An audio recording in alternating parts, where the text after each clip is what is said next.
Elle est élue à l'Assemblée de la province Sud. Elle est également élue au Congrès de la Nouvelle-Calédonie. Elle est chef du groupe Avenir en confiance au Congrès de la Nouvelle-Calédonie. Virginie Ruffnac, bonjour. Bonjour.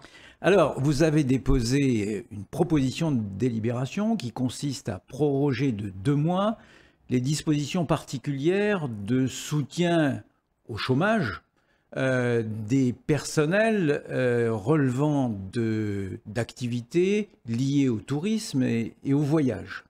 Ce dispositif doit s'achever dans quelques jours. Est-ce que vous pouvez rappeler le contexte dans lequel vous avez pris cette initiative ?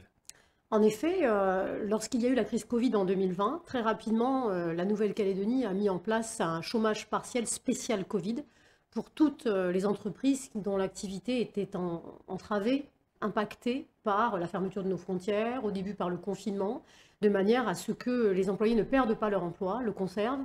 Et ce chômage partiel est un engagement important qui est soutenu par l'État, vous le savez, puisqu'il y a une garantie d'emprunt. C'est sur l'emprunt, il est financé sur l'emprunt de l'État. Absolument, donc il y a une somme conséquente qui nous permet de financer ces dispositifs. Alors il se trouve qu'on l'a prolongé à plusieurs reprises, 3 fois très exactement. C'est difficile dans le cadre de la crise sanitaire d'avoir de la visibilité sur la réouverture de nos frontières. Et aujourd'hui, il arrive à terme, ce dispositif, fin février. Et il y a encore 2000 salariés en Nouvelle-Calédonie, en tout cas c'était le cas pour janvier et février, environ, un petit peu moins, qui voient leur activité totalement entravée. Par exemple, les agences de voyage, les compagnies aériennes, ou encore les transporteurs, ceux qui sont liés à l'activité sur Tontouta, par exemple, et qui ne peuvent travailler, pour lesquels ce dispositif se doit d'être maintenu, car sinon ces personnes n'auront plus de salaire et perdront leur emploi. Donc, il était valable jusqu'à fin février. Aujourd'hui, le gouvernement n'est pas en exercice du fait de la chute du gouvernement, il y a plusieurs semaines. Et par conséquent, en affaires courantes, le gouvernement ne peut pas adopter la prolongation de ce chômage partiel spécial Covid.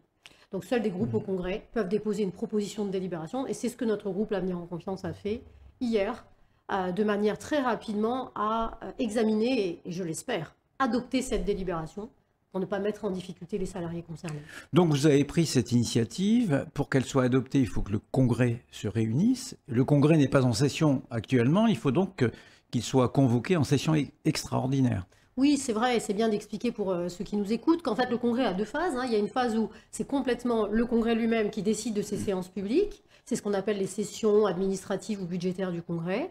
Et puis il y a une autre phase, et nous sommes dans celle-ci, qui est l'intersession, où là c'est le gouvernement de la Calédonie qui décide et qui vote des demandes de session et de séances publiques pour le Congrès de la Nouvelle-Calédonie. On est dans cette phase.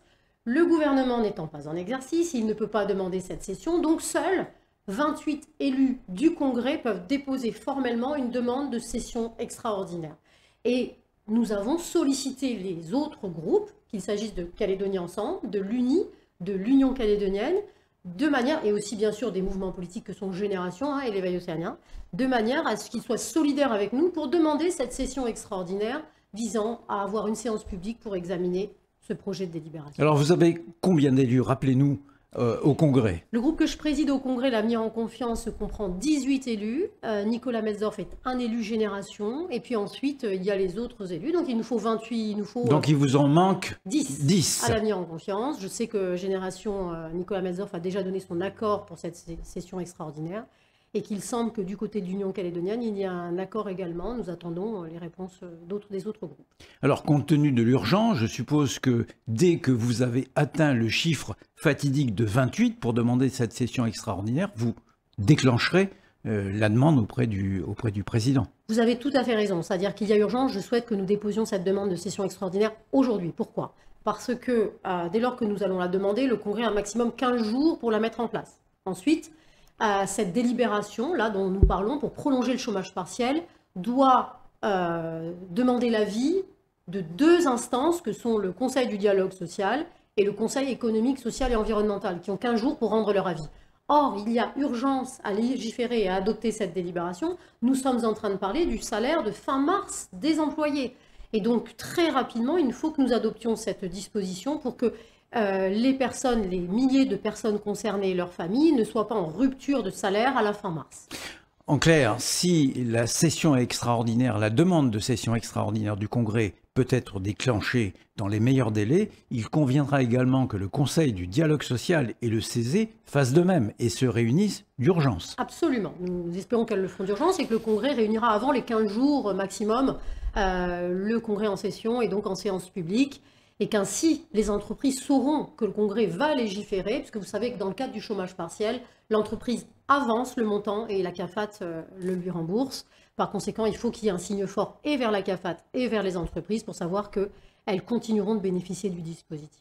Alors là, il est question de ces entreprises particulières, particulièrement touchées par le Covid, les entreprises liées au tourisme, au transport aérien international notamment, au transport de tourisme.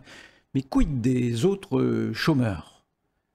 Ceux qui vont entrer dans le chômage partiel, je pense en particulier aux chômeurs partiels de Valiense. Mais vous parlez, oui, bien sûr, de l'entrave à l'entreprise Usine du Sud, qui effectivement a fait des demandes également de chômage partiel.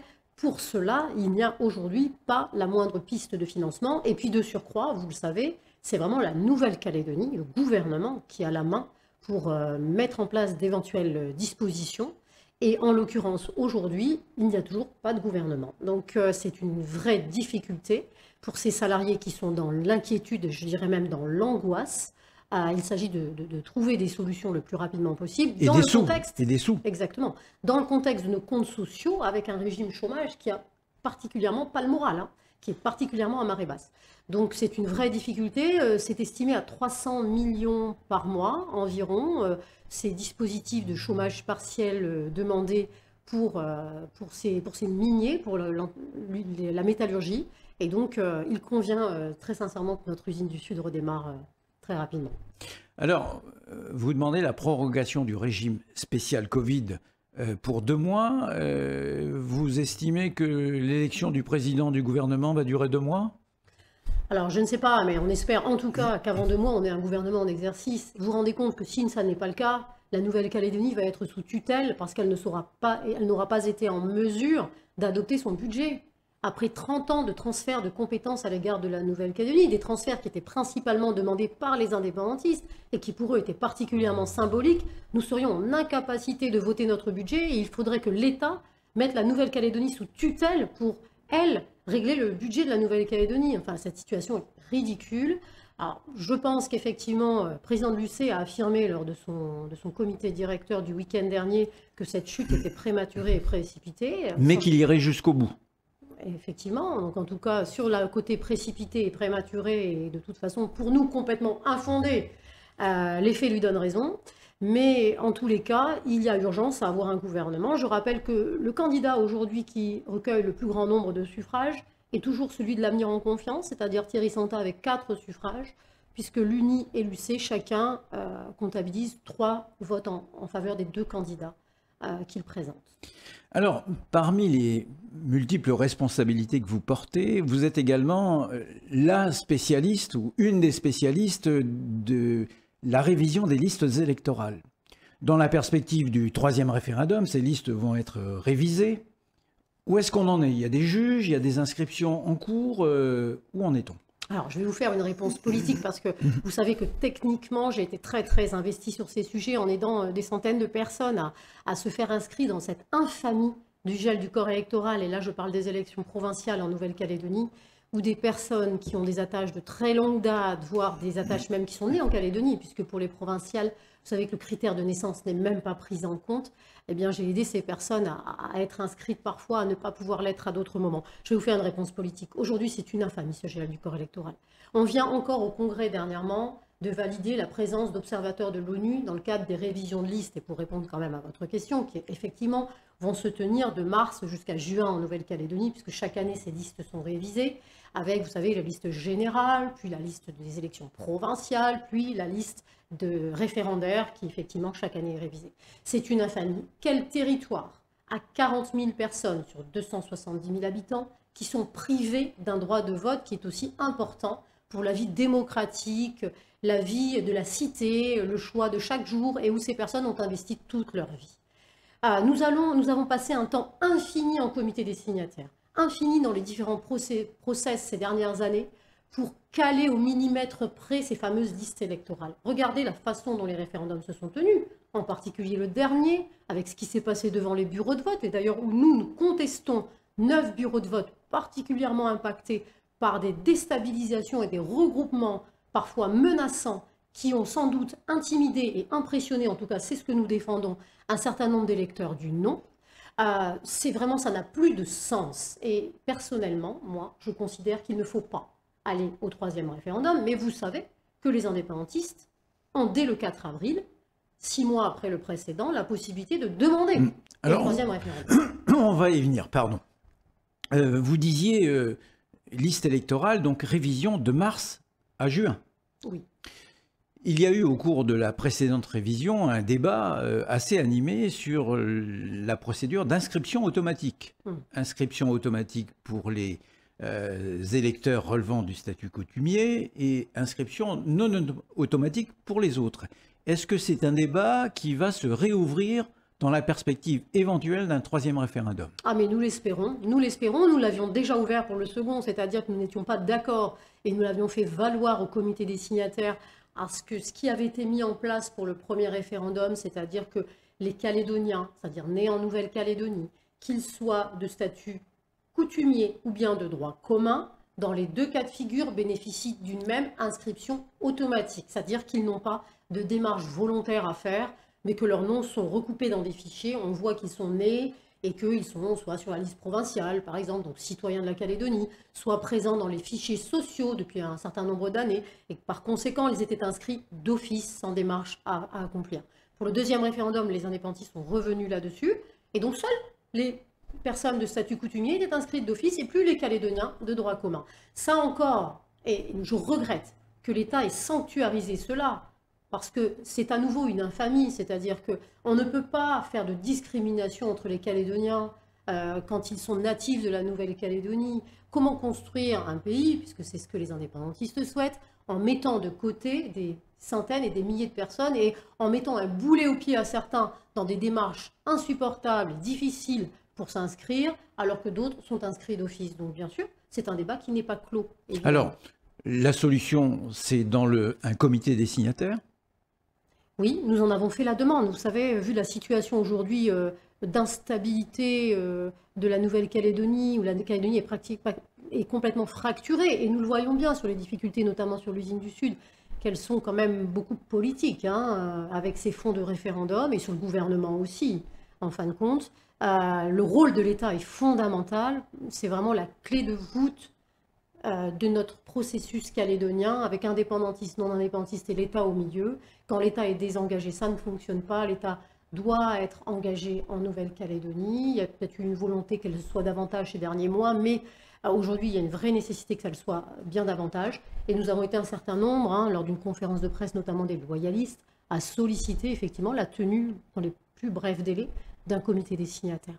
Alors, l'État a aussi la main sur la date du prochain référendum, puisque à partir du mois d'avril, un groupe, suffisamment d'élus au Congrès peuvent demander, 18 je crois, peuvent demander la tenue du troisième référendum, mais c'est l'État qui décide de la date. Vous pensez que l'État va décider rapidement de la date et vous avez vous-même une opinion sur la date la plus pertinente pour la tenue éventuelle de ce troisième référendum ? Aujourd'hui, dans les positions que nous avons au sein de l'Avenir en Confiance, je dirais que nous ne souhaitons pas et nous préférions qu'il y ait une vraie solution qui soit mise sur la table et que l'État mette une solution martyre sur la table et que nous projetions la Nouvelle-Calédonie et ses habitants vers de vraies perspectives de construction d'avenir. Aujourd'hui, pour moi, l'accord de Nouméa est périmé, fini. Il n'a même pas vécu ce qu'il aurait dû vivre parce qu'il n'a pas été suffisamment nourri probablement. Mais en tous les cas, on voit qu'on essaye de l'étirer dans tous les sens et que ça ne fonctionne pas. Il faut donc en sortir et nous, c'est ce que nous préférerions. Mais, comme je vous le disais précédemment, les indépendantistes ont la possibilité de demander dès le 4 avril un troisième référendum. Si tel est le cas et que l'État se décide donc à l'organiser, on est plutôt, nous, sur le fait de ne pas laisser traîner les choses, parce que ces référendums, et on le sait, déstabilisent notre économie, font perdre de la confiance aux Calédoniens, qu'ils soient chefs d'entreprise ou simples citoyens, d'ailleurs. Et donc, nous n'avons pas vocation à étirer ce phénomène dans le temps. Il est dangereux pour la Nouvelle-Calédonie. Il détruit, il déconstruit notre territoire. Eh bien, ce sera le mot de la fin. La balle est dans le camp de l'État pour ce qui concerne la date du référendum. Virginie Ruffnac, merci. Merci beaucoup.